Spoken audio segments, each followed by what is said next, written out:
Good evening, Hampstead. I'm going to call to order the meeting, the Hampstead School Board meeting for January 25th, 2022 at approximately 7:04 p.m. Melissa, would you mind taking the roll call? Megan Malcolm? Here. David Smith? Here. Caitlin Parnell? Here. Jason Giard? Here. And Erin Pellegrini? Here. Thank you. And also seated at the board table is Superintendent of Schools, Bob Thompson, and CFO, Jeff Dowd. All right, thank you, Melissa. If we'll go ahead and stand for the Pledge of Allegiance. Jason, mind leading us? Pledge allegiance To the flag, the United States of America, and to the republic for which it stands, one nation, under God, indivisible, with liberty and justice for all. So, board members, in your packets, you've got a couple sets of meeting minutes. You've got the December 14th regular meeting minutes and the December 14th non-public meeting minutes. You've also got January 11th special meeting number 1 and number 2 and the public hearing. Take a moment to read through, then I'll be looking for a motion.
I'll make the motion to approve the minutes from December 14th, both the regular meeting and the non-public session. All right, so Mr. Jared, motion for the December 14th regular and non-public. Do I have a second? Second. All right, any discussion? All right, all approved by raising your hand. Thank you. The 14th.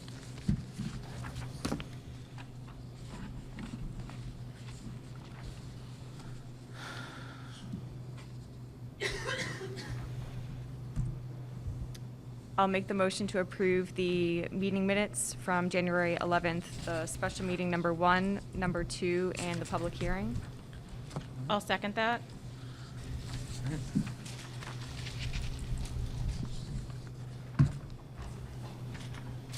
Any discussion? All right, all approved? Abstain? All right, thank you. All right, moving on to public comments. I don't see anybody, so we're going to move on right past that. We're going to go right into the school highlights with HMS Assistant Principal Lynn Joseph. Hi, everybody. Thank you for having me. We have a lot of highlights since the last report in November. Our kids have done some amazing things. Are very proud of our teachers and our staff. The first thing I'm going to talk about is our Christmas Stars program that our district as a whole has raised about $1,700 for gift cards and have bought over 150 items for our students. And we'd like to thank all the staff who supported this. We had a Spirit Week that was run by our 6th graders and our Sunshine Squad advisor, Mrs. Karpinski. Students sold elf hats and different items, and those proceeds were also donated to the STAR program. We also had a toy and food drive that was run by our HMS Student Council, Anti-Bullying Club, National Junior Honor Society, and our Sunshine Squad. And those organizations, those groups have been getting together more frequently to get our kids to pair up and have more students do different things for our community. They held this at St. Anne's Church, and our students, especially our Honor Society students, collected items and stacked everything into St. Anne's. Our athletic teams are off to a great start. Well, they've been having a great year. Our girls B basketball team was in second place the other day. I'm not sure, they just had a game, so I'm not sure if that changed. But our playoffs will begin the week of February 2nd. Our Spirit Squad has a few different competitions coming up. February 3rd is the middle school showcase. February 12th is the Cheer Madness competition. The 24th is a Tri-County competition, and the 26th is the Astro Blast. So our Spirit Squad has been working really hard, practicing, and they're getting ready for those activities. We have our Hockey Happenings newsletter, which is an electronic newsletter that I sent a link out to all the parents recently. So I hope everybody had a chance to look at it. Our kids are doing a great job with that. In addition to the STARS program, our Junior Honor Society helped with the Wreath Festival. They volunteered at the Jingle Bell Shop. They helped the food pantry sort all the items collected recently, and they've been assisting our other students in the homework club, and they do that twice a week. Our 7th graders went on a field trip to see A Christmas Carol, and they were studying that in Mrs. Gibbons' class. They went to the Palace Theater in Manchester to see that. We had our first Hawk Awards for Q1, which was in person, which we were really excited about. We did this Hawk Awards by grade level. Normally we have the whole school, but we did it by grade. And it actually made for a nice little intimate gathering with everybody. Our Hawk Awards are something that embodies the Hawk spirit, which is respect, responsibility, and relationships. All of our students, which there were 21 students who received an award, they all received a certificate and a $5 Toss and Sauce gift card. And since I've been here for 4 years, Toss and Sauce has given us a $5 gift card per student every Hawk Awards. So they end up giving us like 80-something gift cards, sometimes even more than that. So we want to just give them a shout out and make sure people support them. I know we order out from them frequently from here. Adventure Lore has been working with our students on Wednesday. They did some great activities at the beginning of the school year, and then they started meeting with them a different grade level every Wednesday to talk about improving communication, increasing a sense of community feeling, and improving leadership in our students. And I actually talked to a couple students today, and we had stopped Adventure Lore for a little bit, and we're taking it over, the work we're doing, we're taking over an advisory, and the kids were saying that they loved it and hope we can go back to having them work with us in the spring a little more. 36 of our female athletes went to attend a Boston College women's basketball game, and they actually get to sit on the court. They got autographs from some of the players, and they got to meet the director of operations. I've gone on this field trip a few times, and the director of operations will come and meet with the kids and talk to them about the importance of academics, the importance of sports, community, and talk to them about what they need to do to get into a college and into a college sport. So our kids are very fortunate to be able to attend this program that they go to every year. We had a Polar Express giving game that our 8th grade students started working on during RTI. They actually created cardboard arcade games. They probably had about 12 of them. They also had different activities for the students, like a karaoke station that they could go to. They had a Dance Revolution, and every grade went to these activities. They were collecting money. That money also went to 3 local charities, the Liberty House, Soul Rock, and Mary's Dogs, and the 8th graders picked those charities. So our kids created all these games, let everybody else in the school come through, play the games for a short period of time, do the different activities, and kids were saying it was one of the best days they had in the building because it was just a community building activity. And they created, today they told me, anywhere from like $850 to $1,000. They're still collecting the money and still counting the money. So they think it's closer to $1,000. We have some updates for Pinkerton Academy for our 8th graders. Everything's on our website. We send information out to parents as well. We had a course night already that was virtual. On January 27th, our 8th graders will be heading to Pinkerton to have an electives informational day. February 1st and 3rd will be the opportunity for them to have an honors math test for certain students. And February 4th, they need to have their course sheets into Mr. Mayu, and he'll be talking to the students about that. We have 115 students that are participating in the ski club this year, and that's from 5th through 8th grade. They're going to Pat's Peak on Mondays, and we have 2 large, comfy buses that are taking them there. Our band and chorus had their first performance in a while. Mr. Robbins had said after 785 days, they were able to to perform for everybody live and in person. We had the 6th through 8th grade band and chorus present. And we also have 27 students who are participating in our musical for the year, Legally Blonde Junior. And the show dates are March 17th through 19th. So I hope everybody can come out and see them or see them virtually, depending on what we're doing for that. Did I make my 5 minutes, Mr. Thompson? Job well done, All right. Mrs. Joseph. I might even have a minute for questions. Board members? The only question I have about, and we've talked about this, and I'm sure we'll hear more about some of the curriculum tonight about this, but the honors math, how are we looking this year versus in previous years as far as the students that are going to be going towards that? Are we keeping at that level, or is it looking like a dip because of some of the education loss? What does that look like this year? I'm not 100% sure where we are as far as numbers this year and in the past. I know that where our students were in September when they came in and where they are now, we're miles away from where we were in September. So our teachers have done a fabulous job having kids have a year growth or more. And I think I think we'll probably have similar numbers to what we had last year. Okay. But I don't have the numbers in front of me. Yep. All right. Thank you. Anybody else? Okay, thank you. Thank you.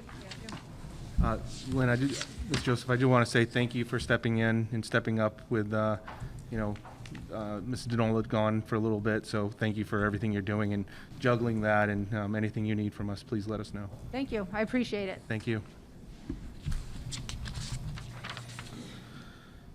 All right, so turning right to current business, we are going to turn to Ms. Tomaselli. She's going to present the curriculum instruction and assessment update.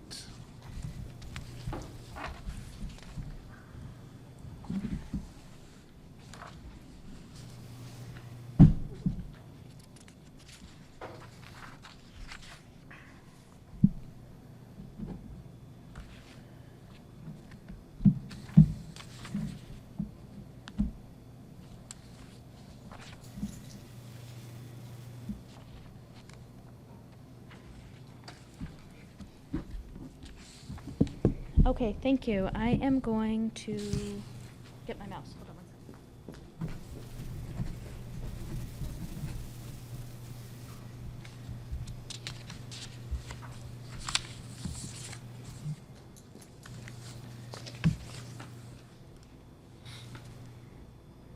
Okay, so thank you for having me. I'm excited to talk about assessments, everyone's favorite topic.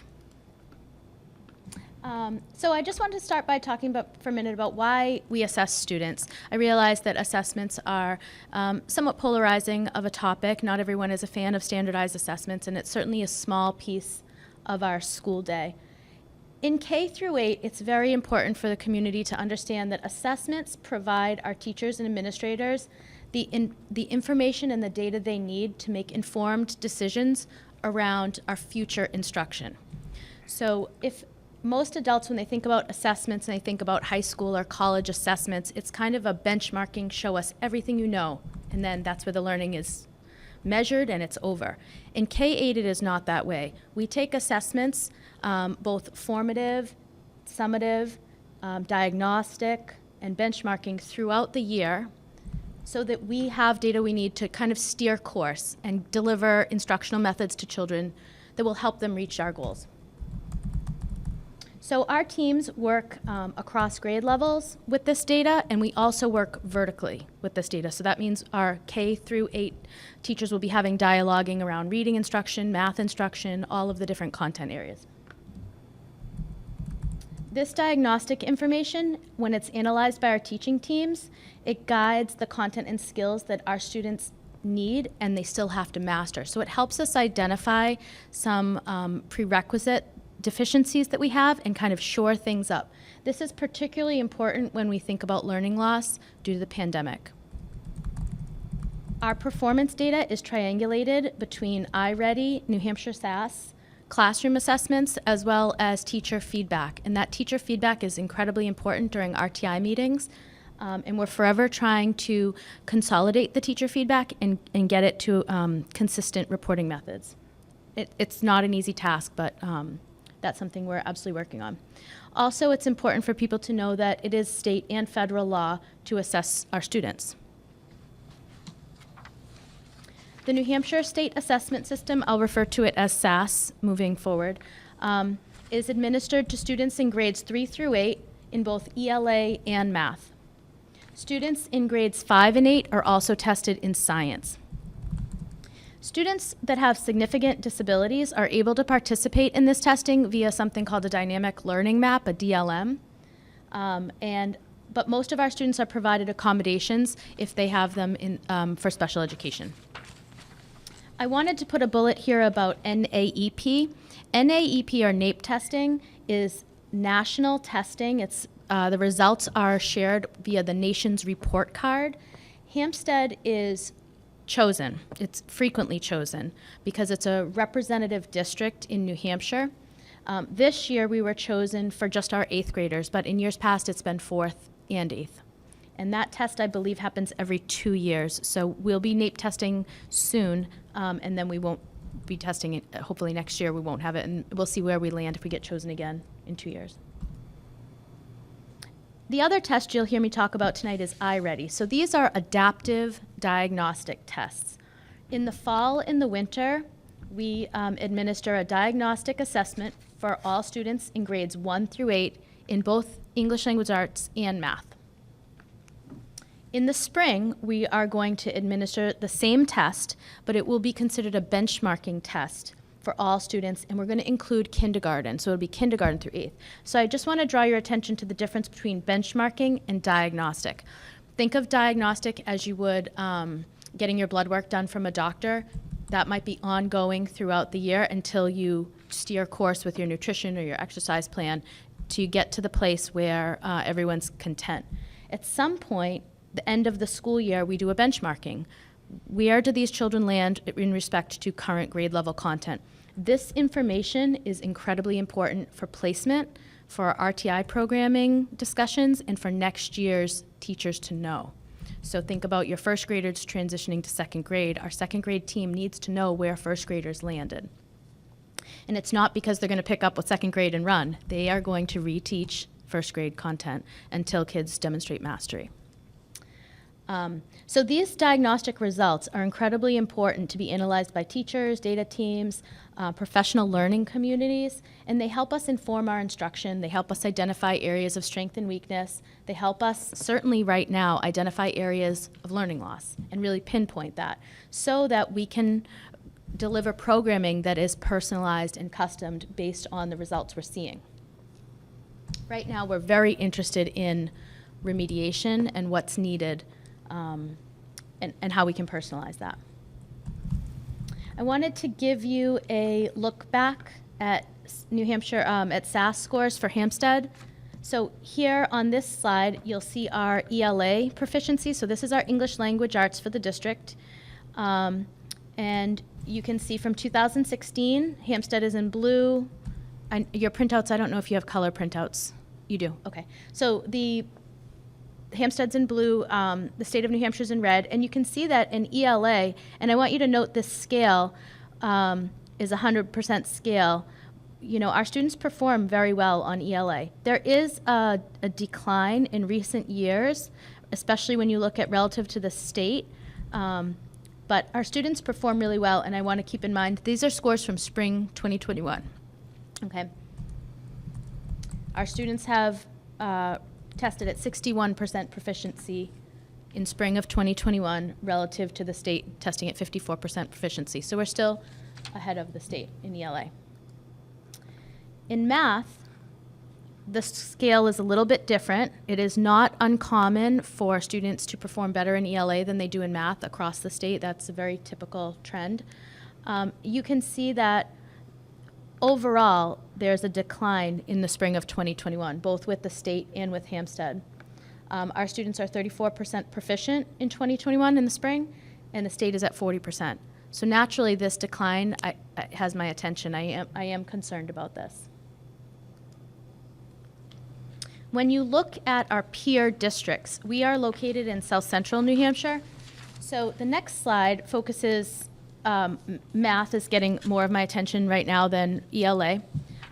So I looked at math proficiency among our peer districts. So these are 12 school districts in South Central where our families might, they live in Hampstead, they might work in other districts, the kids play sports against each other. These are comparable districts to ours.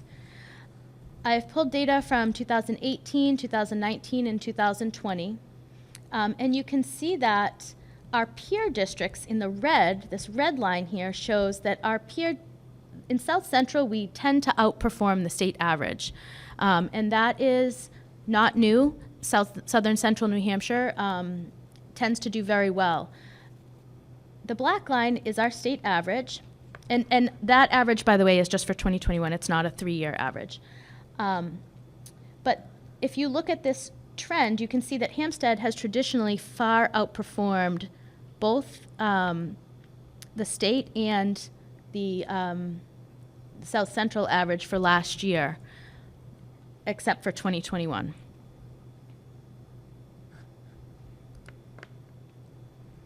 So we took the SAS last spring, in May 2021. Since then, we have taken an iReady diagnostic in September, and in winter, we just took another iReady diagnostic. We started the week of January 10th. So all of your children were very recently reassessed.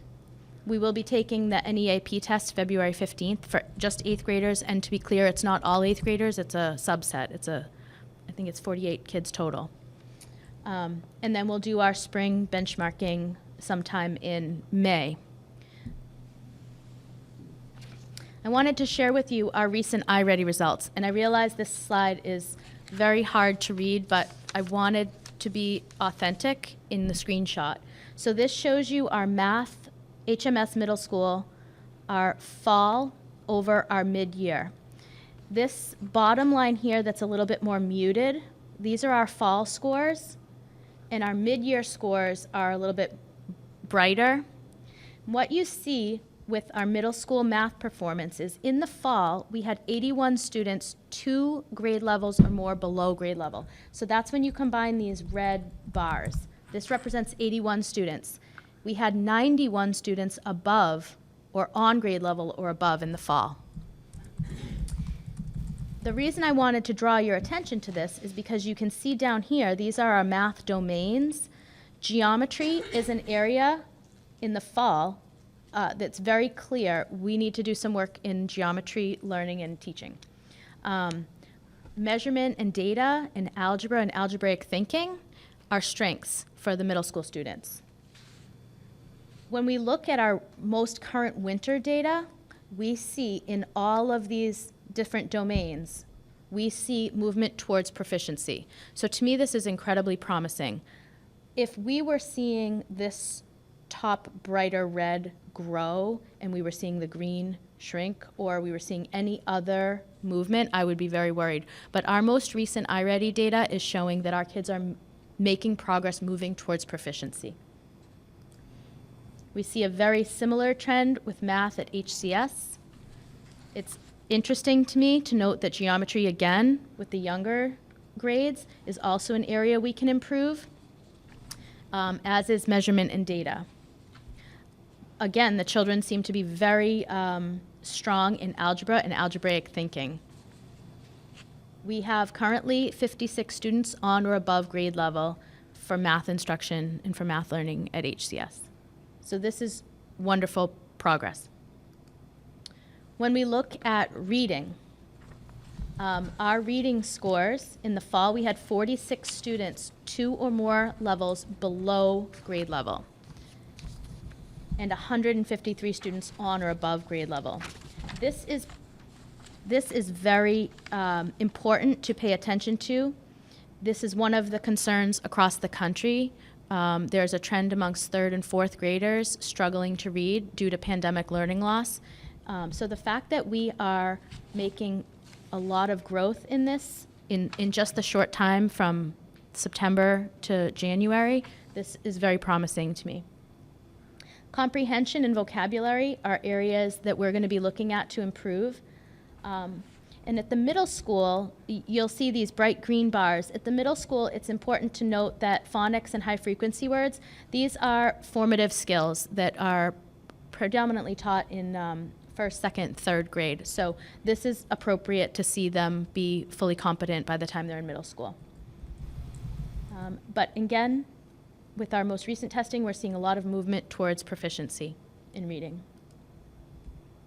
And same at HCS.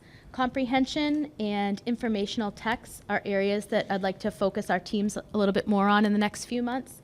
But they tend to do incredibly well with phonemic awareness, phonics skills, and high-frequency words.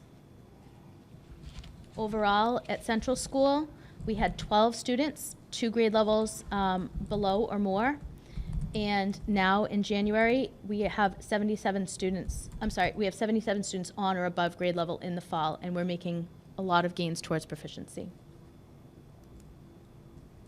So, some of the things I'm doing with this information. Starting in the fall, in July, I myself and Tracy Griffinhagen attend RTI meetings in both buildings, so we have district-wide consistency with response to instruction. I'm reviewing and discussing SAS scores and just overall SAS process, how we take the test, how we administer it, the timing, the schedule, do we do reading first, do we do math first, what time of day do we take it, with the curriculum coordinators and the admin team.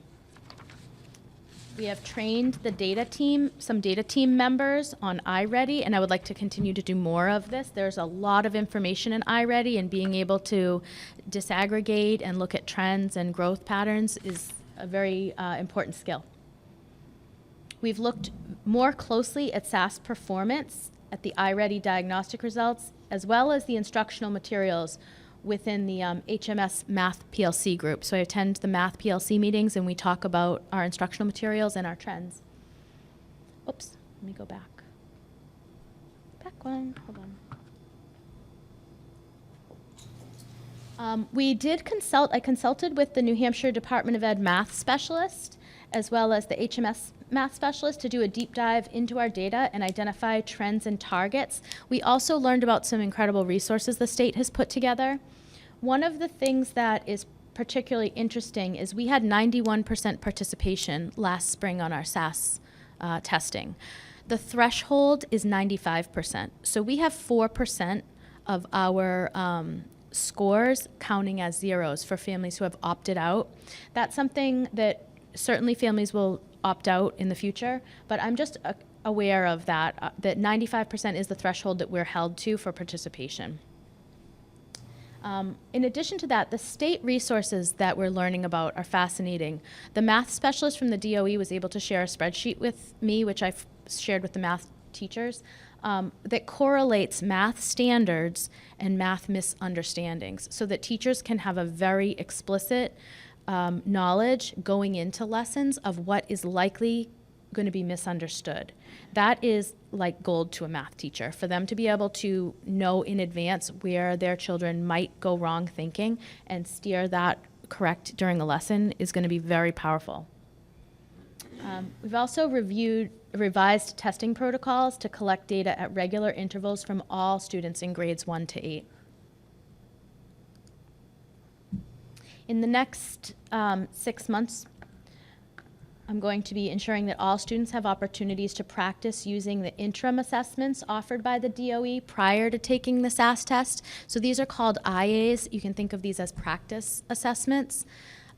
Students can log in either individually or as a class, and you could project a question. It's very important that all students have access to this prior to the actual SAS testing, because SAS is laid out in a two side-by-side window pane view.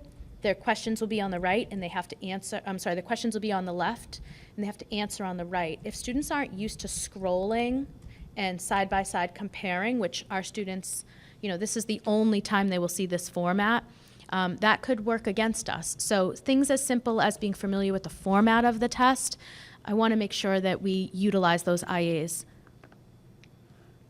Our district level directors will continue to attend RTI and data meetings with consistency to learn more about our students' intervention needs. This is why we have grant money, so that once we see the needs in our students and we hear directly from teachers, we can write grants and either purchase products or fund initiatives that will help us. We're going to be implementing digital tools to help us personalize our intervention programs and help with some of the differentiation of our instruction. It would be wonderful to say we're going to hire 10 reading specialists and 10 more math specialists and have all these push-in experts come into classrooms and run small guided groups. The issues we're seeing with staffing shortages that's just not going to be possible this spring. So we're going to use some digital tools to give children the differentiation they need.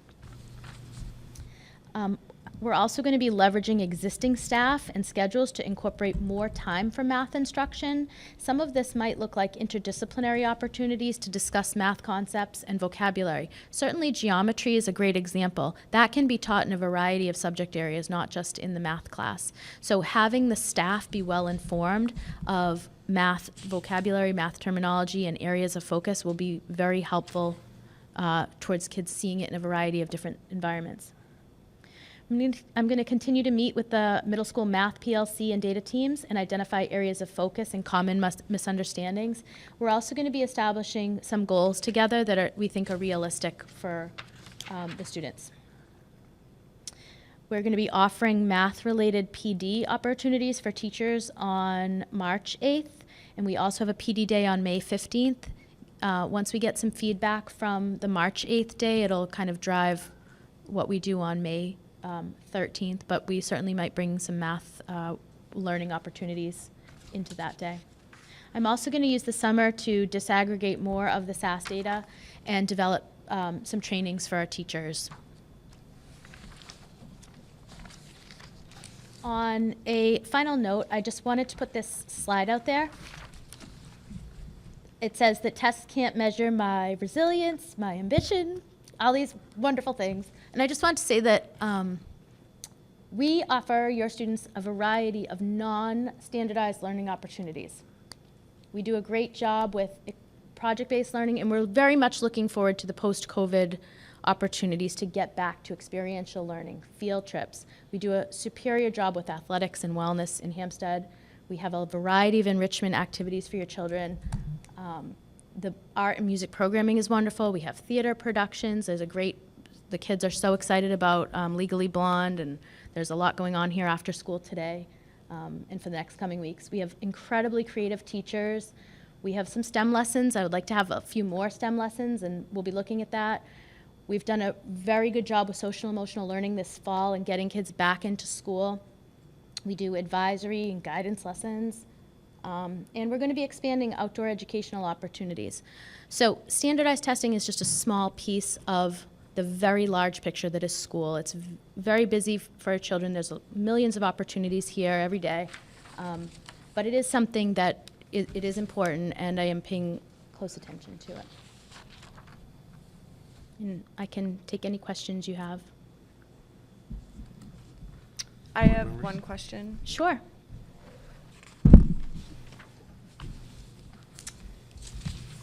Okay, so in regards to the Naep testing, I'm just curious how the district is chosen, or districts are chosen to be representatives. Is there criteria? That's a great question. We are contacted by a state coordinator And to be honest, I'm not sure how they get Hampstead's name. I do know that they are looking for representative towns throughout the country. Hampstead is a wonderful model because it's small but has a wide demographic range that does meet a lot of different boxes socioeconomically, and I don't know exactly why Hampstead is chosen. I can find out. I do know that towns are sampled all over the country. I'm gonna piggyback off that one. So that's one of my first questions is, do we get any benefit from this, from Hampstead? The only benefit that I'm aware of is the students will get a certificate of participation that counts as volunteerism hours for participating. It should be about less than a 2-hour test, and they'll get a certificate that says that they participated for the entire 2 hours if they want to use that in a volunteer log. Okay. I am not aware of any other, benefit. I don't know if we got some sort of grant that's, given to us. That for would be lovely. something no. like that. That's what I was curious, so, all right. I don't think so. Okay. To piggyback off that, you had mentioned that Naep test, it was only like a small sample of students, like 48. How did they get selected for that? So in the fall, I have to upload rosters of all of our 8th graders to the My Naep site, which is a secure portal, and they randomly select the 48. And then we notify the families. Mrs. Joseph sent home letters recently. Your child has been selected for a Naep test, either in math or reading. So of the 48, 24 will do math, 24 will do reading. Okay, thank you. Other questions? No, I do have a question, but I have a comment as well. I want to thank you for putting this together. What I really, really appreciate about this is that you went through and showed the weaknesses and things that need to be worked on, and then gave us all the ways that you're going to be working on it. So I don't even feel like I have to ask you those questions. So I appreciate that. Thank you. The one question I do have is, when we do these tests, how do the results in like deficiencies or things like that get shared with, like for like the 8th grade students get shared? Like, do you talk to Pinkerton about that? Because I know like with the other grade levels, you can look at that and say, okay, well, That's right. 1st grade, we can go and talk to the 2nd grade teachers and they'll know where some things need to be built. But what happens with the 8th grade? there's nothing. So we do have what we call transition meetings at the end of the year when we get the, like you were saying, 1st to 2nd grade meets, and we discuss patterns and things that the teams should know. In the process of doing 8th graders to transitioning to Pinkerton, it's really more about course selection. I am not aware of transition meetings that get into granular details. Pinkerton does have honors classes, and so there are likely, and I need to learn more, so I'm glad you're asking, because I do have questions. These results are in the student CUME file, so they will have access to information if they need it. So basically, in this case, for the 8th graders, basically what you guys do is, that's how you help them select the level, at which course they're going to take to have the most success. And they do participate in a math placement test that will help them kind of know which is the most appropriate math placement for them. And there are, and it's important when you look at the course catalog for Pinkerton to know that there are multiple pathways to get to calculus. So it's not like you have to take Algebra 1 in 8th grade to land at a place where you've done some calculus before going off to college. And that's really evolved in high schools around the state over the past few years. And these scores aren't the only part of recommendations for those classes. It's teacher recommendation, for some classes, it's placement tests, plus any other state testing or iReady testing, so it's multi-pronged. So what Tracy said, I'll say it into the mic because I know the people at home can't hear her. She's off mic. Tracy Griffin-Hagen was just explaining that the approach to get into placement, to be placed at Pinkerton in different classes, is multi-pronged. So they have teacher recommendation. They probably, honestly, will look at report cards. So this is one reporting mechanism. We have several of them. Okay, that's great. I just, wanted to see how that worked. All right. So, that's one of my concerns is the kids that did go to, Pinkerton this year. Have we got feedback from Pinkerton, how they're doing on, even if it's on average compared to past years, and anything that they're seeing that we should be concentrating on with our 8th graders already, even our 7th graders, because it's going to take a while to catch up. So have we got any of that feedback yet? I do meet regularly with Derek Lee. He is the Dean of Curriculum at Pinkerton, I believe is his title. And I met with him at the beginning of the year, and he did indicate that fewer Hampstead children got into advanced math as freshmen this past year than in previous years. But as far as how they're progressing so far this semester, they're actually doing their midterms this week. But I could follow up with Derek and find out, what are the areas we need to improve on. That would be a really good source of feedback. Right. I would be curious about that too, because I know that Yeah. there are some of those sending schools that were not remote, at least for Yes. part of it. So I'd be curious to see if they have some information there. Yes.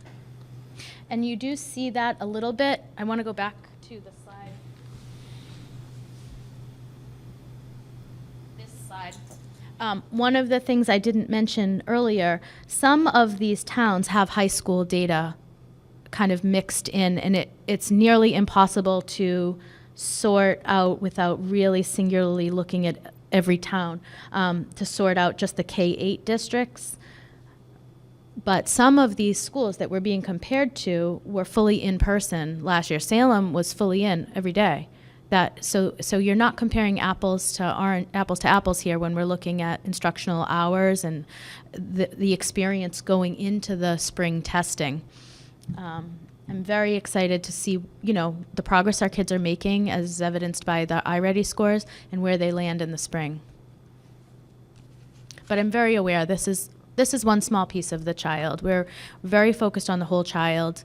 Math and reading proficiency is a piece of that the adults kind of worry about and work on. But having the children here in person, getting them back into routines with school, having them participate in sports and clubs and making friends and having good connections with their teachers is really the biggest, win for the year so far. And the rest of the academics will come.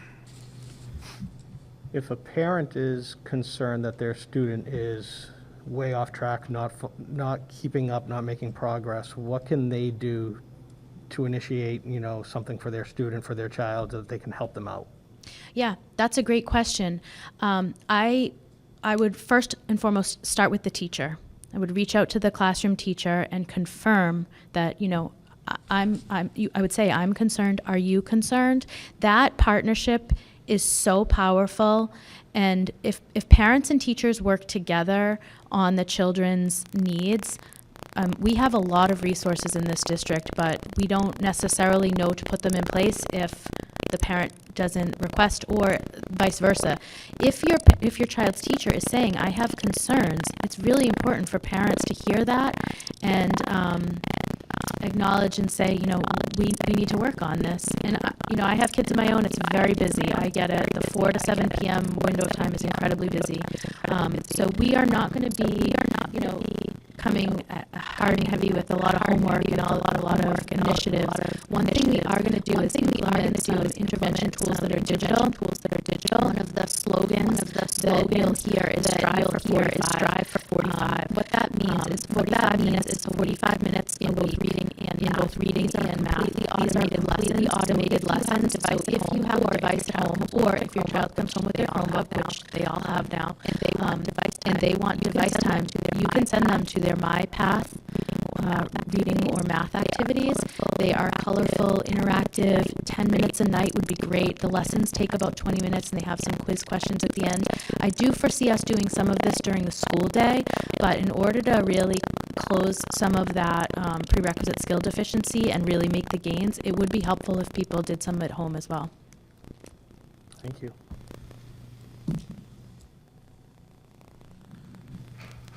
Couple questions about some of the notes, like on the iReady math, Sure. just to make sure I'm understanding what you had gone over. Like on the left there, you said in fall we had 81 students 2 grade levels or below. where are we now with how many students, because there's the fall and then the winter. Do you have that information at hand, or something you can give us later on? Because would it be good to know? It looks like we're progressing in the right way, which is great. That's Yeah. great to see and hear. It would just be good to know how we measured, how many of those 81 are now lower than, Yeah, it's about 16%, and I want to just make sure before I say the number. I think it's 13. Hold on. My printout is a little bit more clear than the projector. yeah, it's a little small. That's what's, Yeah, we're looking at HMS math, right? yes. All right, so HMS math, the bottom number, oh my goodness, I'm going to need glasses. 38 and 43 were the fall, and that's where we get the 81.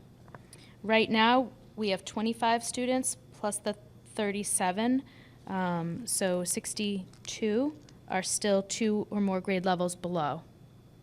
And that's out of And that's out of- approximately 400? Just under 400. I think it's 384, maybe 385. Okay. Yep. So you can add the percentages too. 15% of the students? So you see 11 plus 8, that's about 19%, 2 grade levels below. Keep in mind, we have a variety of students here. Some of our students, you know, they're going to take a standardized test and they're going to not do well on it. It's important that they take the test. When we convert over to SAS, they'll do a dynamic learning map in some cases. They won't be measured in this way.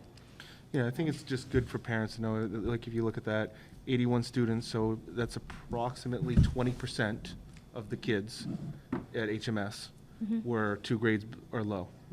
We're now at 15%. So we're, to your point, we're getting in the right direction for the Yep. parents that are, concerned about it, which rightfully so. Yep. So that's why so thank you. As another point of You want to step, you mind? Thank you. Come on Trish. up.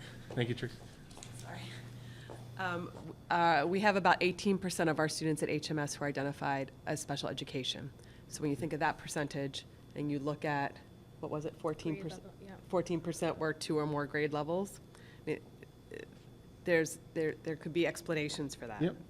So that's all I wanted to say. Thank you. Thank you.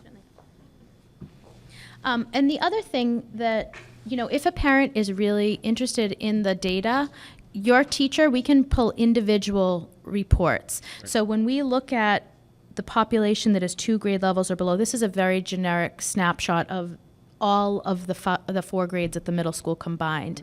When we meet for RTI, we look at just 1 grade.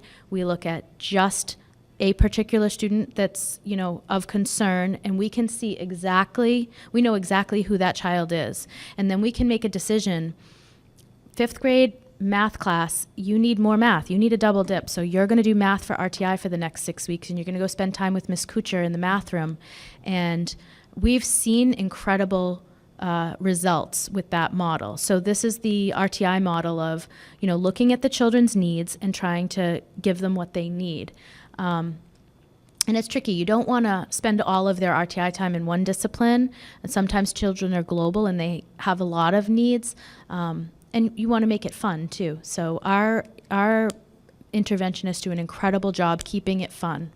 And that's very important.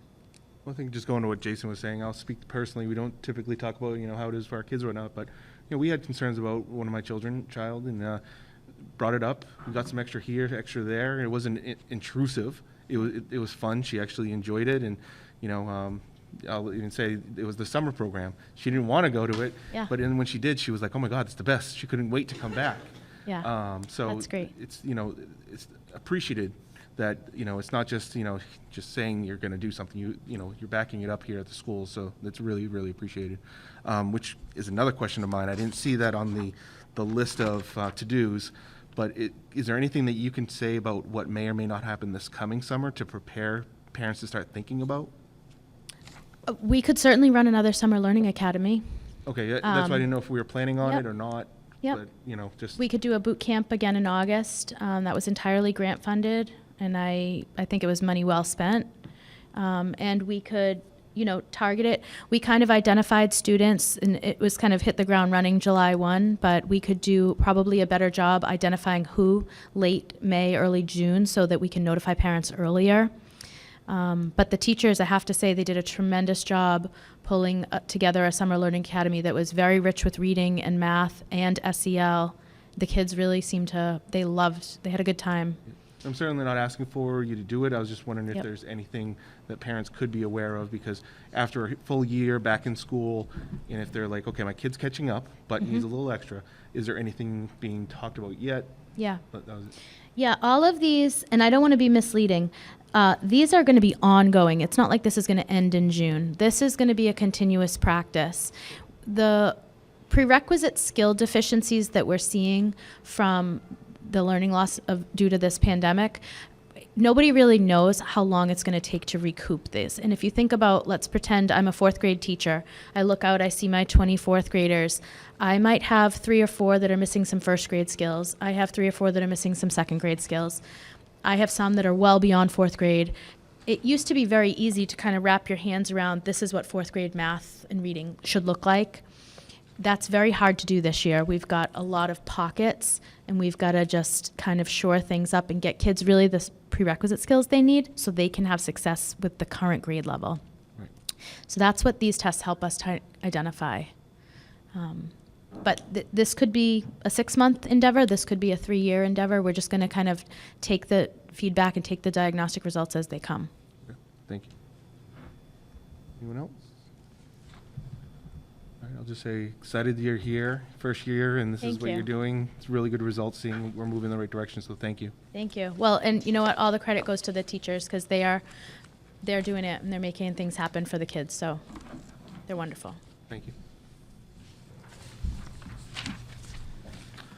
All right, we're going to move on to strategic plan update by Superintendent Thompson. So we held our latest strategic planning steering committee meeting yesterday after school via Zoom. And I just wanted to take an opportunity to thank members of the committee. We have Erin Pellegrini representing the board, Tracy Griffinhagen, Nicole Tomaselli, Chad Pimentel, Lisa Lambert, Sarah Wise Carver, our community member Carl Hubner, and our parent representative Lauren Shula.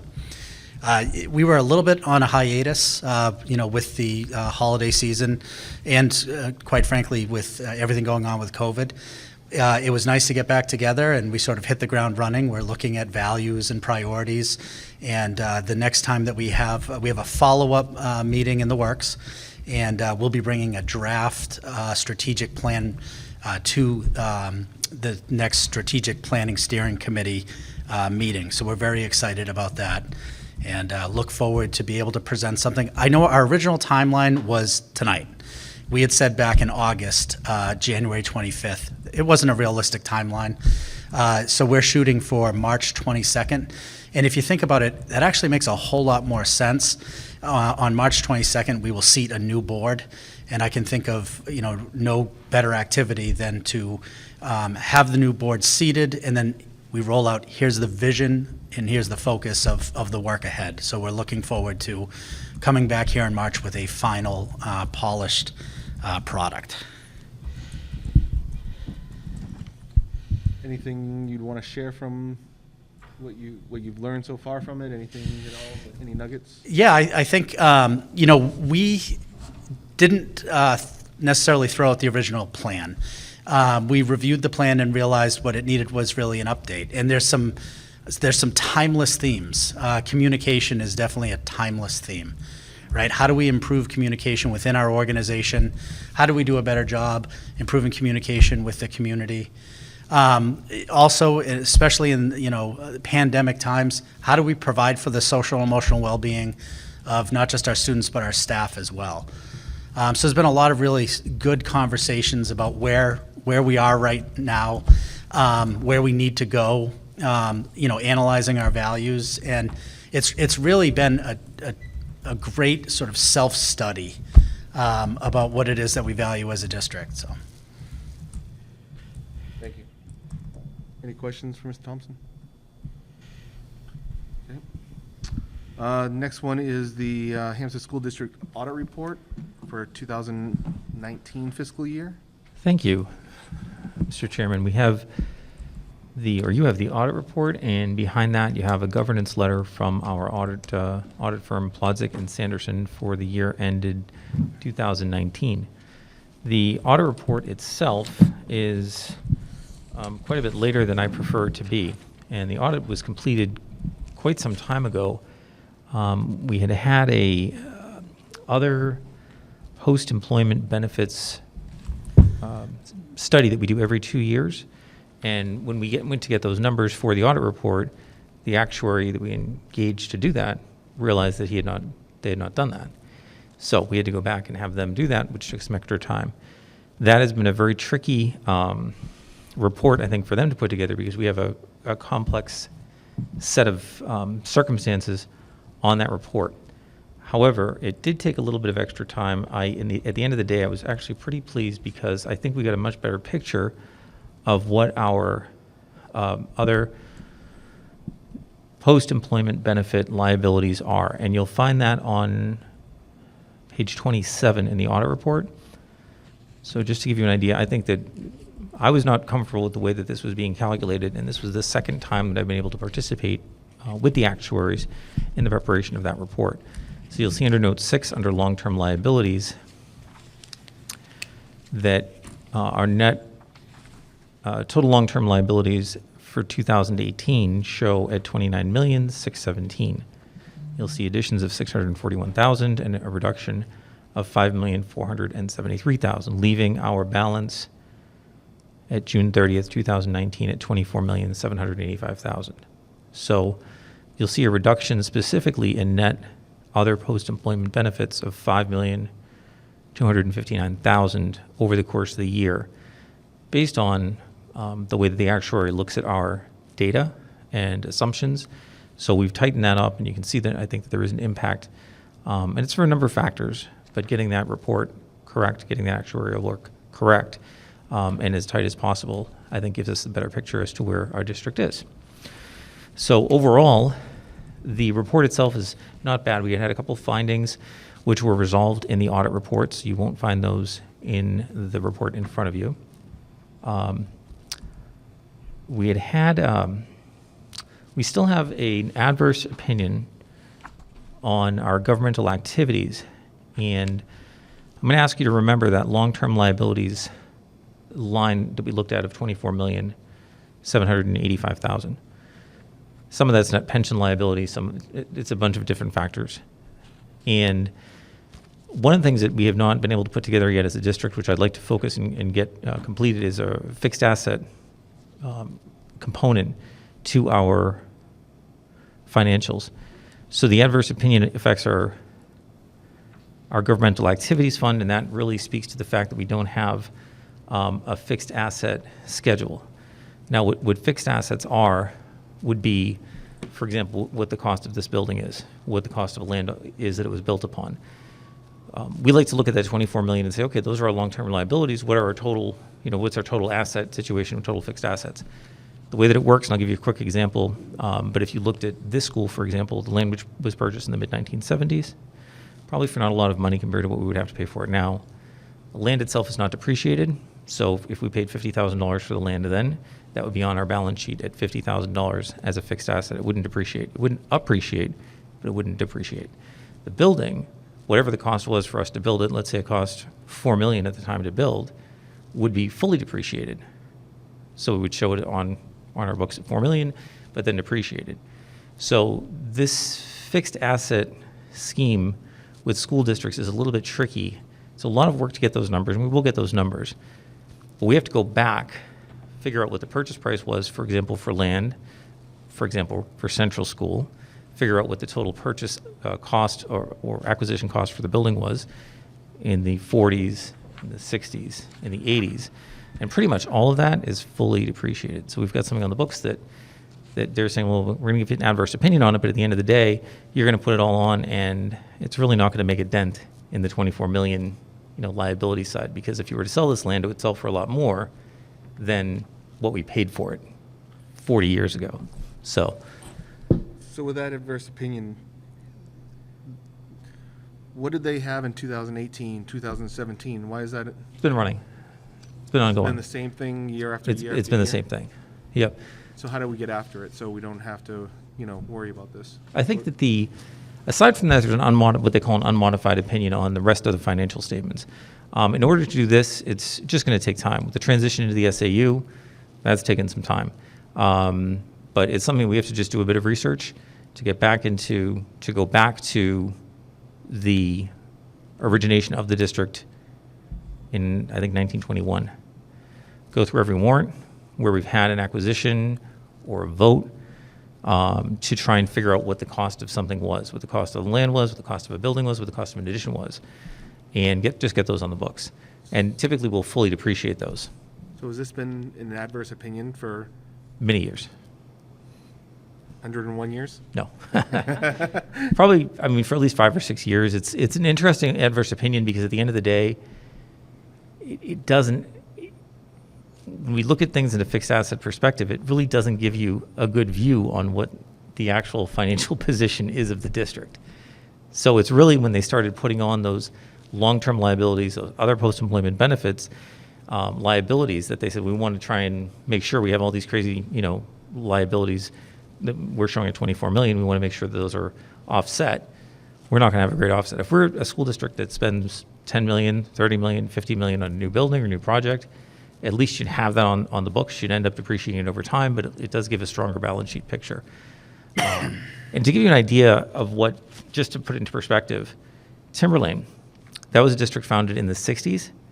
So we only had to go back to the 60s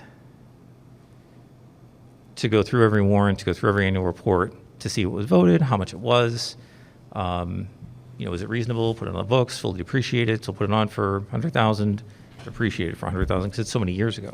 We only have a depreciation cycle of 20, 30 years maximum usually, except for land. Land doesn't get touched. So it's on the radar, and I'm hoping that something we can get done, within the next year. It's a bit of work to go back, to actually find the data, to actually find the annual reports, to find, when the school district actually broke off from the town. And, we're talking 100 years. Is that really their recommendation, though, is to go back to the very beginning, 101 years ago, to do this? I think what we would look at is the oldest building, which would be Central School. I know we have the 40s wing, there were the 40s building there, but I suspect that it goes further back than that. That land acquisition goes further back than that. So at least 80 years. So something we haven't been able to get on. We actually had a consultant come in at Timberlane to help out, to be able to go through and pull all of those reports and everything onto the general ledger. It's not a bad thing. I don't say it's a bad thing. It's an adverse opinion. It's not an adverse opinion for internal controls or, general shakiness of the financials. It's based on what they would like to see as part of that for comparative purposes. So we'll go through all that work and put on 500,000 maybe. But if we were to say, well, we want to, we're going to consolidate and build a middle school somewhere else, what you would sell this property for would be far in excess of 500,000. So it's really not a true representation of the actual balance sheet, the actual asset position. But I think in total, our total will be about 500,000. It's an exercise in accounting stupidity. I get it. Well, this is trying to, in my mind, it's, how much work is this? Is the juice worth the squeeze? If that's all it is about the assessment of what the building costs and the land that it's on, if that's all it is, I question, surprised they don't give you a pass on that if this is something we've never had in 101 years. But if it's something more than that, then it's, And that's what it is. And, we go through it, get the land cost, and then the great thing is to get the building cost and then fully depreciate it. Building costs $2 million to build, and you put it on for $2 million, and you fully depreciate that for $2 million. It's a much better measure in manufacturing or in many other companies out there where they're very heavily asset laden. They own buildings, they own equipment, and you can actually, your equipment's turning over every 20 years. So to actually have a fixed asset view there, it makes more sense. But we're a school district. Right. We don't typically sell land. We don't typically buy land. We don't do like a mark to market every year and say, oh, this is what the land's worth this year. In a company, and you can actually tie the cost of your expense that year. So for example, what does it cost to make whatever it is I make? Well, I mean, I can tell because I depreciate my equipment. I can pick up a depreciation cost on that. So it's a very unique situation, and it's one that hasn't garnered as much of a priority just because of the bulkiness of the project. But aside from that, you'll also see the governmental activities, sorry, not the governmental activities, the governance letter, which is at the back of the report, and a couple things there. No difficulties encountered in performing the audit. We did take longer in responding to some of the requests that Plodzik had at the time. That's going back from before we split off. There are a couple things that they had asked that we put on our books in terms of a budget, like food service budget, which I think is a couple pages in. That's something that we don't really measure based on our general ledger. Our general ledger has very high-level accounts. I measure our food service budget and performance based on some metrics that we set with our food service provider. We handle that like off of our general ledger. They've asked that we put it on the general ledger. It's been put on the general ledger for subsequent years, so we've just started adding it to the general ledger. If I have a food service sales account or if I have an a la carte sales account, that doesn't give me the metrics that I need. I need to know how much are we selling by school, how much is breakfast going for, how much is lunch going for, how much are adult meals going for. That's the detail that I look at. They'd like it on the general ledger, so I said, well, we'll put it on the general ledger. That's been resolved. So we had a couple things like that. And just bear in mind, too, this is at a time when the Timberlane School Board was in control of the SAU Board. And the SAU Board is where the administration of this happened. And there was quite, for anyone who had the misfortune of being on the board at that time, there was quite a, and I can't say anything less than punitive approach toward staffing at the SAU and for the treatment of Hampstead in that. And I think this is somewhat reflective of that. And to give you an example, Timberlane on its own, and we had 3 entities at SAU 55, which was the SAU 55 entity, Hampstead, and Timberlane. Timberlane now on its own has more staffing in their business department than we had with the 3 entities. And I think it was just a real punitive measure, I think, really to, stick it to staff there and stick it to Hampstead. So I think it validates our separation, definitely. I think Hampstead's now getting what it paid for, or what it's paying for. So a couple things like that. They said some budgets that went to the DRA were out of balance, just little things that have been a real-time crunch in that era when we just didn't have staffing. It was basically just me. So those have been addressed. Those have been corrected. A couple things on our student activity funds. I mean, I think one of the findings was one purchase of a gift card that didn't have a receipt. So, oh yeah, and some of you were at the meeting that we had at the beginning of the year. We had some gift cards for staff. I have Lynn chasing the people now to get signatures that they've received those gift cards. So little things like that we've resolved, taken care of. So aside from that, it is where it is. We have them out doing the 20 work right now. That OPEB report is already completed for that audit year. So as soon as they're done their field work, we can get that report pushed out. I think that we may have, if I can get the fixed assets on the books prior to that, I can probably add that in and we can get rid of the adverse finding, but it is quite a bit of work to go through, obviously, with any credible data, theoretically 80 to 100 years worth of back information, back votes, back budgets to see what exactly we need to put on there. So we have quite a bit of data for Timberlane going on. A lot of buildings, a lot of projects. And just by way of example, the project that we have at Central School, almost $2 million, that would be something that would go on the books as most likely as a fixed asset. A lot of that work might be a fixed asset. So anything we've approved will be part of that. So any questions on the audit report, though, or the governance letter?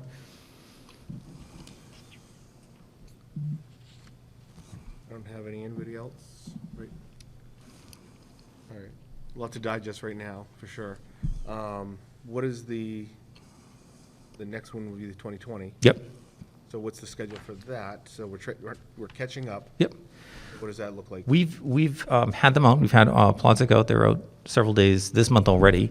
They had started work on that previously. They've continued to work on that. I think they're going to have a little bit of a break, a little bit of a blip, because some of their municipal clients, their year ends are 12/31, so they're doing their audit work right now. And aside from that, they'll probably be back on it, I guess, like mid-February, into February, to try and wrap up that work. But they've already been out, they've done all the field work. In fact, even when they were at the office, I said, is there anything else you need while you're here? Can you tell me, do you need anything else? No, not that I can think of. So they must be significantly along in that work if there's nothing else that I can provide them on site. So, and they're eager to get that wrapped up and closed up as well. And I don't think this report, I don't think was even their fault. It was delayed, no doubt, undoubtedly. I think that OPEB report was really the one that pushed it back, and that pushed it back several months. But we're getting a better analysis on it. We're getting a better figure. You can see that number come down by over $5 million because we're able to get a better look at that. And we already have that data for the 20 report. So, Okay. All right. Thank you, Mr. Dowd. thank you. All right. Next on the agenda is to discuss the HCS addition. So last night, we held an open house at the Hampstead Central School for parents and the community. The purpose of the open house was to highlight the major completion of the 60s wing renovation that occurred over the summer and into the fall, and also to highlight, provide information to families and community members about the need for an addition at the Central School. I really want to thank Dr. Tara Lynn Cheney. We put together a really fantastic project and really did a great job of highlighting the benefit of this project. You know, talking specifically about improved security and controlled access for students. Talking about a dynamic library media center that will help promote instruction. Talking about the expansion of kindergarten. And also, you know, being able to provide special ed programming that right now our current space just doesn't allow for. And I met earlier today with Student Services Director Tracy Griffinhagen, and you know, we were talking about a program. It's called the NEC program, the New England Children's Collaborative. And essentially, what this program is it's sort of an out-of-district placement that's on site, if that makes sense. It's sort of a school within a school. And what that does is that would allow us to provide programming for students in our own building, in our own community, that otherwise would be placed out of district. It has tremendous benefit. There are several school districts, including Bedford, Hollis Brookline, that actually run a NEC program. And not only is it benefit to their students, but it's also a way for them to generate revenue. They have students that are placed in from other districts that attend those programs. So Tracy and I have begun preliminary conversations about let's bring a NEC program to the Hampstead Central School. We believe that we have the student population that would support that. We just need the space. So it's just one example of many where, you know, if we were to have that addition, we can provide, you know, space for students in special education. Again, if you're a child that lives in this community, we really, to the greatest extent possible, would like you educated in this community. So we'll continue to host these open houses. The next one is next week on February 3rd. And this one's going to be through Zoom. So if you want the comfort of being home in your living room, but still the opportunity to have that interactive experience as Dr. Cheney and myself and Mr. Smith walk through the building, and we can showcase the 60s wing and Mr. Giard as well, and also look at you know, some of the things that we've been talking about with the addition. You know, please tune in for that. No, that was good. Thank you. I know that as we have in years past, you know, as the community well knows, we're moving forward with the warrant for the addition. And in years past, we have sent out a mailer to provide all community members information about that. And so I don't know, Mr. Giard, if you have some information to share about what that would cost, so we can talk about that a little bit. Yeah, we have a couple different quotes so far. The quotes are all well within alignment of each other. We're all between the two different quotes, we're looking right now at about $1,800. And that obviously reflects some of the supply chain and material cost increases that have occurred over the last year.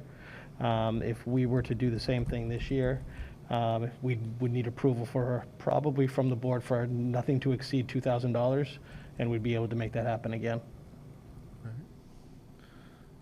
Any questions from the board members? Anything?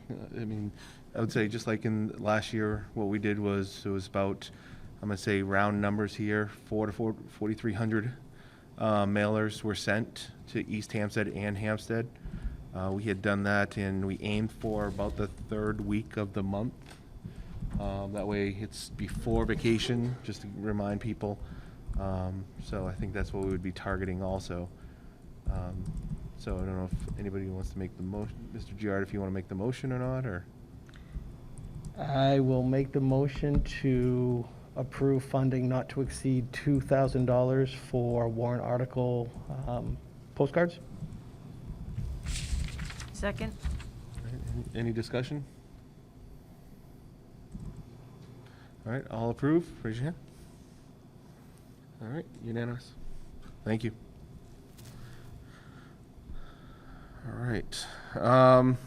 All right, so next is, the next big meeting we have is the deliberative session.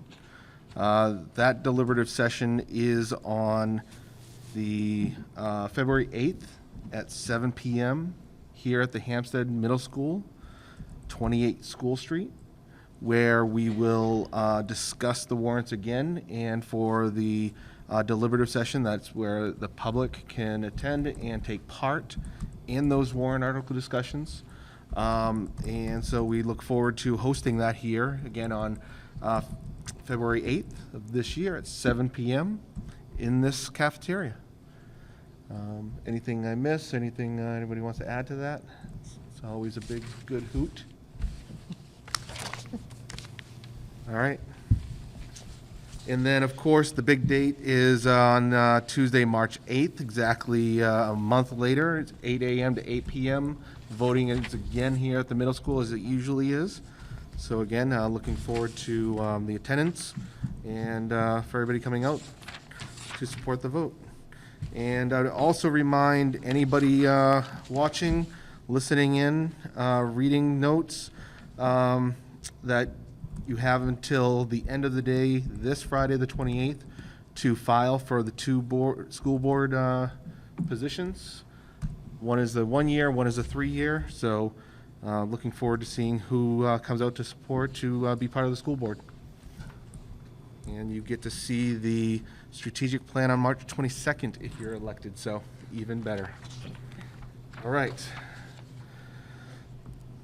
Next, we have the policies first reading. So, board members, you do have two policies for your first reading. IJL, Library Materials, Selections and Adoption.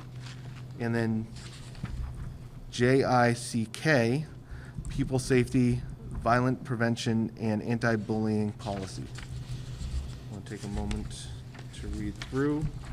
If anybody from the policy committee wants to give an overview and talk to it. Sure. And other policy committee members, let me know if I miss anything. So looking at IJL, this policy, we had input from our library personnel from both schools. They actually brought this forward to the superintendent to say this needed to be looked at to go along with changes that we've had in the law. This is basically the policy around if there are any questions about materials. It basically lays out how they are choosing the materials for our libraries. So this is an update there. I don't know if anyone has any questions. That's pretty straightforward. Yeah, the only thing I would just add, this is a topic that's gotten a lot of national attention in terms of curriculum and then the books that are within a school's library. What this does is it actually gives parents an opportunity, if they find something objectionable in the school library and they don't believe it belongs in a library, it actually provides them with a well-defined process, and there's a set of procedures that go along as well that allows for the parent to sort of have due process.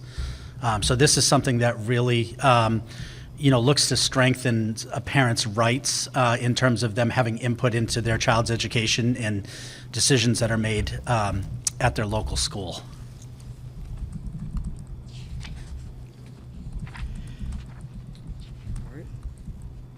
Okay, and then JICK, So this was another one that was brought forward because there's been changes in the law, and the laws that apply to this. And the biggest change, so this is our anti-bullying policy is a big deal in a school district. The changes, you can see in blue, there's substantial changes to this. A lot of it is making sure that we're putting forward the procedure so that parents can see what is happening when a bullying situation is suggested, or someone is accusing someone else of bullying. So that is written out a lot more clearly. There is also a change to social media and accounts, which again is being brought forward by a change in law, and what administrators and teachers can ask for as far as access to a student's social media account. So that is clarified, basically that they cannot request or force a child to give access to a social media account. They can ask for printouts or something like that, but that's one of the bigger changes, but also it's really showing the steps that both administrators and students and parents go through. If there is a bullying situation, violence prevention, keeping our students safe.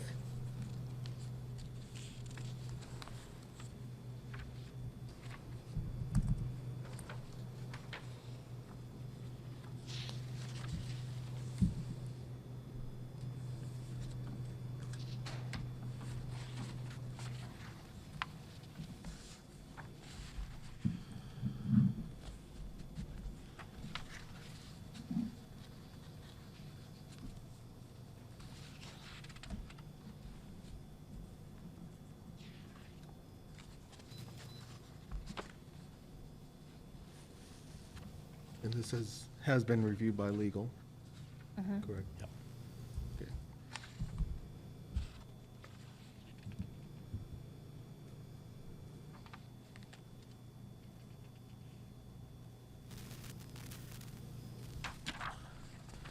There's definitely a lot here.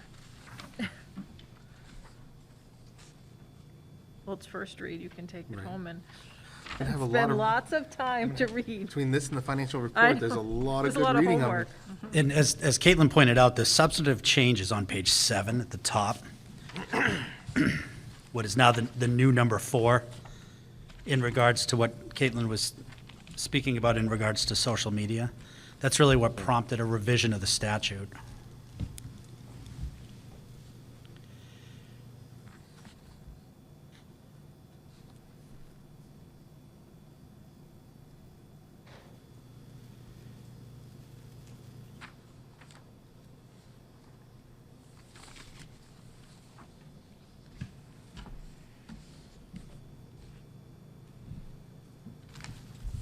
Might be a really detailed question, so if you don't know, it's just, If it's detailed, just ask. Yeah. Don't even look at me, just ask. I'm going to defer to Tracy if it's that Yeah. detailed.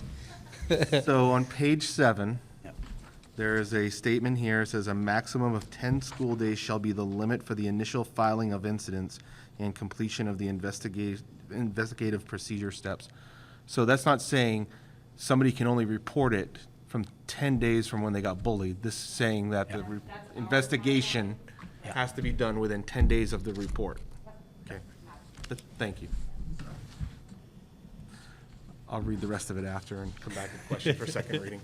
But anybody need more time for this or have any questions? I'll make the motion to move both IJL and JICK to second read. Yeah. Second. Any discussion? All right, all approved? Thank you.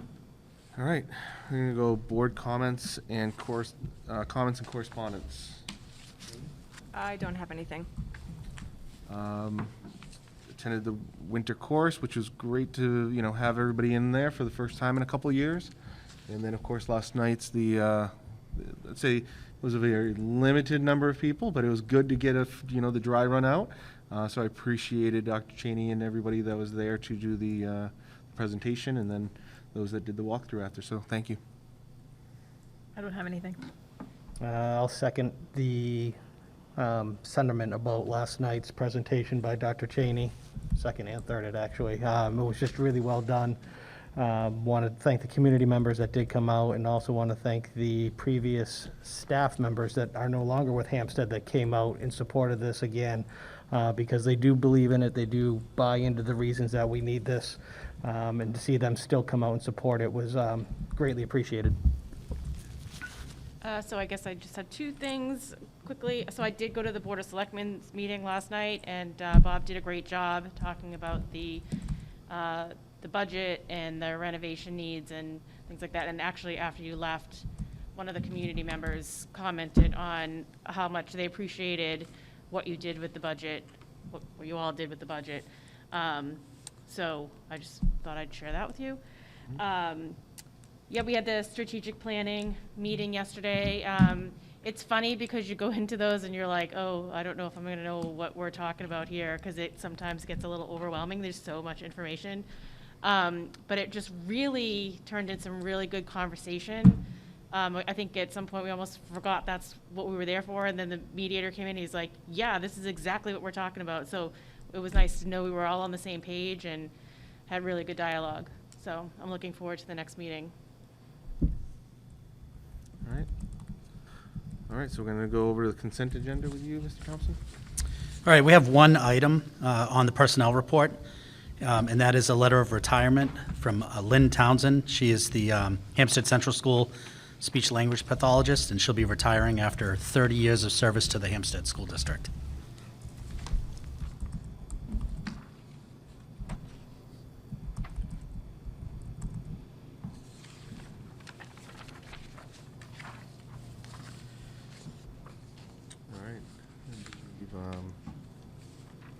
With regret, we'll be looking for a motion to accept.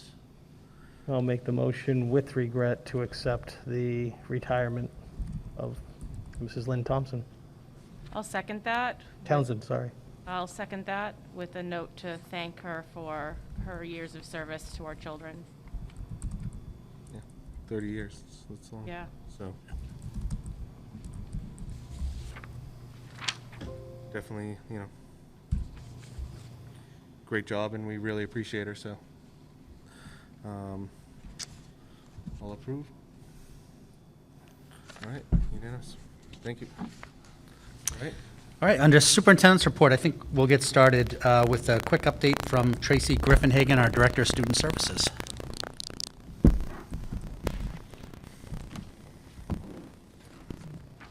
Hi. So this week is Twyla Wayne's last week with us in the Hampstead School District. Twyla Wayne joined the Hampstead School District in 1999. She began at the Central School working as a paraeducator and then as a secretary. During this time, she also assisted in the school nursing office. For the last 13 years, Twyla has been an administrative assistant in the special education department. A lifelong resident of Hampstead, Twyla has worked with and supported hundreds of children and families, beginning in preschool all the way through middle school and into Pinkerton Academy. She is well known for her genuine warmth, caring, and dedication. Among our parting gifts for Twyla is an engraved plaque at the Hampstead Library Pavilion commemorating her 22 years of service in the Hampstead School District. This is a small token of our gratitude and appreciation for all that Twyla brings to Hampstead. We wish her good health and well-deserved happiness in her retirement. So her last day is this week. She will be missed. She's promised to come back and impart her wisdom should we get stuck. So we wanted to wish her well.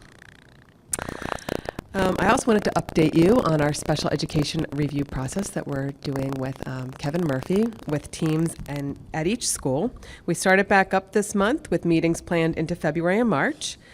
This month, the team spent time assessing current programming using our West Ed rubric, and to talk about very specific ways we can reimagine our special education structure. So Bob had alluded to one way.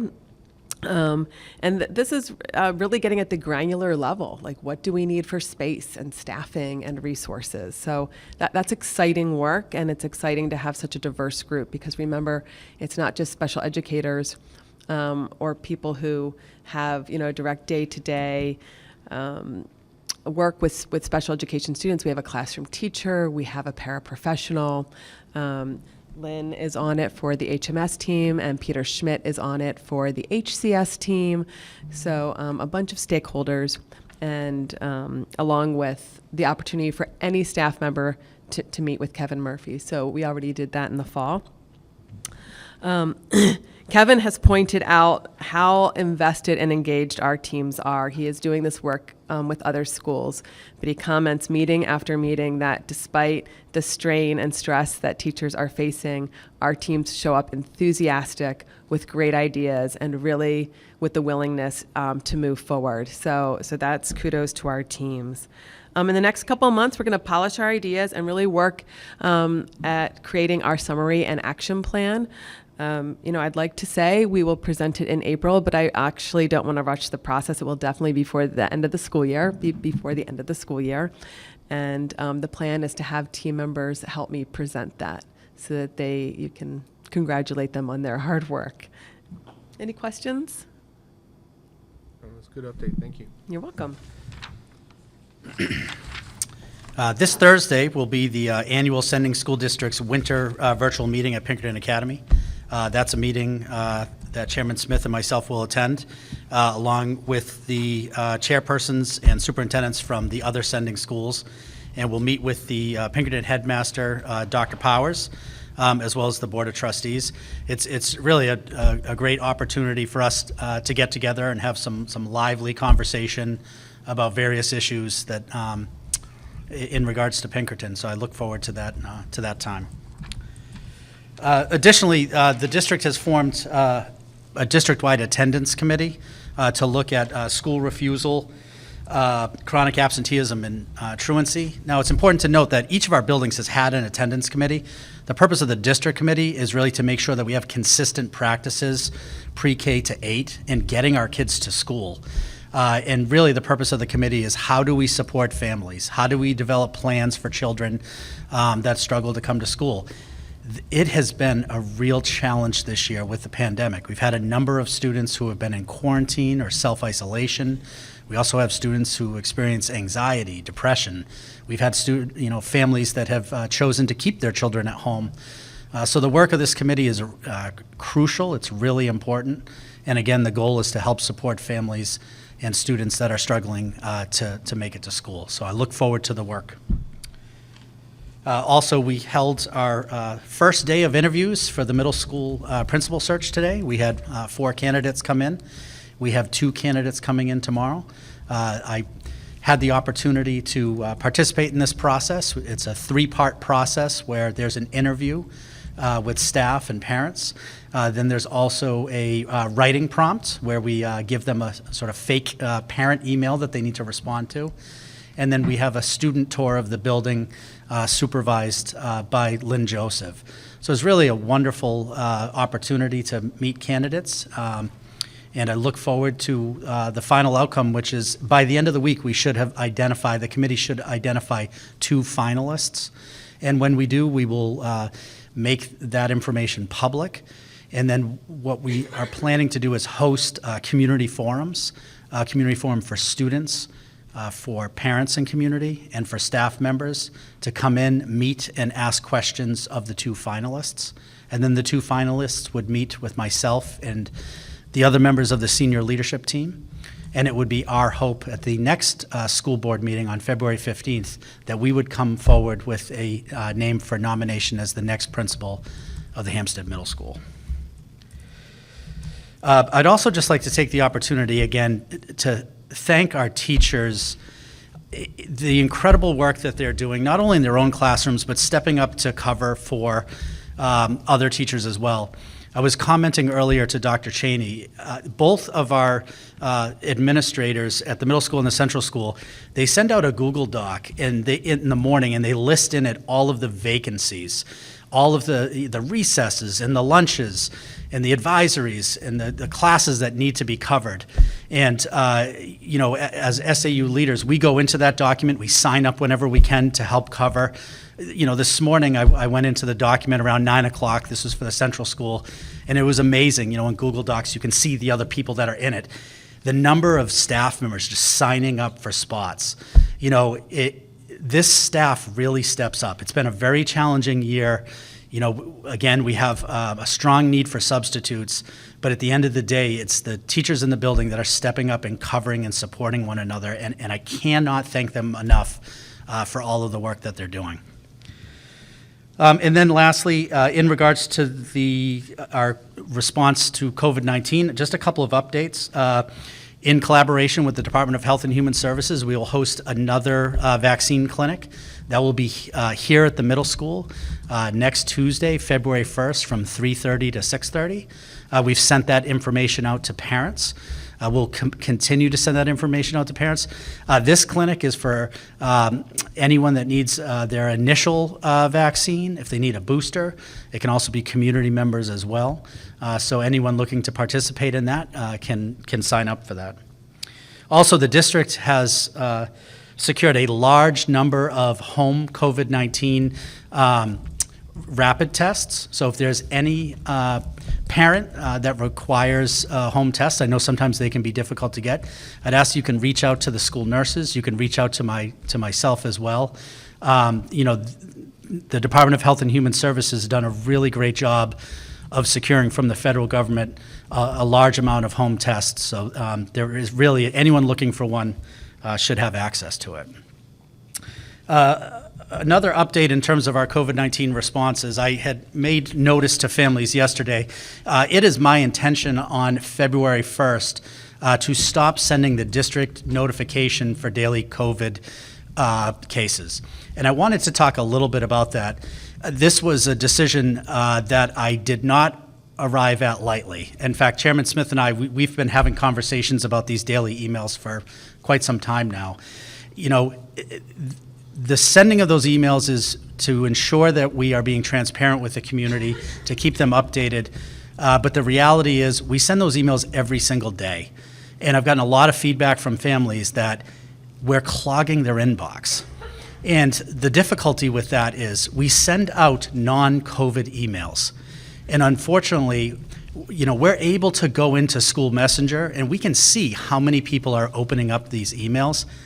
Not a lot of people are opening up the emails. And what I'm finding too is when we do send out an important notice about a delay in buses or about some other real timely issue, I don't have the audience. And I think it's really critically important. If we really want to talk about transparency, transparency is sending communications when necessary and having people read them. So, therefore on February 1, I'm going to stop sending those emails. The information is still available on the website. I would welcome the opportunity to have ongoing conversations and dialogue with anyone around our response to COVID-19, about our numbers. I'd be happy to do that, but I do think that we need to transition away from the daily emails. And then lastly, another question that keeps coming up is, where are we with transitioning from universal masking back to targeted? And I just want to recall for folks that back in the fall, the board gave the superintendent the authority to do a 5-day mask mandate when we had multiple cases in a classroom or a grade level. So every night I review the data that I receive from the principals and the nurses, and if there are multiple active cases, I extend the universal masking for 5 school days. That's what I've been doing. So if there are no cases in a school or in the district, there's no extension. And I say that because I do believe, I'm very hopeful for the future. In my conversations with the Department of Health and Human Services, we are trending down. And it is my hope that we are going to get to a point where we don't have active cases in the school. And when that happens, it would be my intention to not extend the universal masking. I don't have a deadline for folks. I know some people would like to see it happen tomorrow. And I'm also very cautious because I came here in June and we nearly celebrated an end to COVID, and then we had Delta. So I think we have to be cautious about doing that. But it is not my intention to extend universal masking any longer than we need to. And with that, I will turn it over to the board if there's any questions anyone has about COVID-19 or any other topic. I just have a question about the emails, and I totally agree that we need people to be opening informational emails that are important. So I know a couple of weeks ago, we made the district made the change that instead of doing a close contact specific, because I know that took a lot of time and it was our school doing that contact tracing, we changed to, if there is a case in your child's classroom or in their grade, you should consider them close contacts. So with that being said, if there's a case in a classroom, are we notifying the classroom of that? In the elementary school, sorry, if there is a elementary. case in your child's classroom, you will still receive an email Okay. from the principal. At the middle school, you will not. You would need to go on there, and you'd need to look at the data that's on the district's website. Okay, thank you. Yeah, you're welcome. Any questions, comments, right? No? I actually have a little, I'm loud enough, I think, so it's probably okay. I have just a comment. I know that some of the rules just changed, and it's confusing. Some people don't know, like, when they're supposed to do this or when they're supposed to do that. I got Pinkerton posted a very good chart to explain, like, if you have, if you've been around somebody who has COVID, but you have no symptoms, this is what you need to do. Can we maybe copy that and put, if we're going to follow that same guideline, and maybe provide that to families? Yeah, and I have reviewed that graphic. That's a graphic that actually is going around to a lot of the South Central school districts. The only issue with that is there is some school-specific information in there that is not compatible with our district plan. So again, that is something that we are reviewing so that we could make those changes, so that we could develop a graphic very similar to the one. Okay, great. Yeah, I find it very helpful to know what the guidelines are. I think for me, it's just, going to the mask and just in general, our protocols. It's just wondering, what is that impact to the kids namely at the elementary school, where we talk about the reading, being able to see the teachers' mouths, how they pronounce. How are we gonna, because it's now been about 2 months straight with masks back on. How are we helping that, as that's an emphasis over there at the central school? What are we doing there to help those, those students that is part of their learning? Yeah, I'm going to tell you, David, it's a challenge. I can tell you, walking into a classroom, if I'm standing in the back of the classroom, I have a very difficult time hearing the teacher at the front of the room. And I think teachers have done an absolutely amazing job to try to overcome some of those obstacles, but it does have impact. It absolutely does. And what we've tried to do is balance, COVID mitigation with that, those social skills that kids would have or they need that are limited by the wearing of a mask. It's a difficult balance. And what I'm finding too is it's a difficult balance overall. The contact tracing is a great example. I have, received phone calls from building principals that are in their buildings at 10 o'clock at night, contact tracing.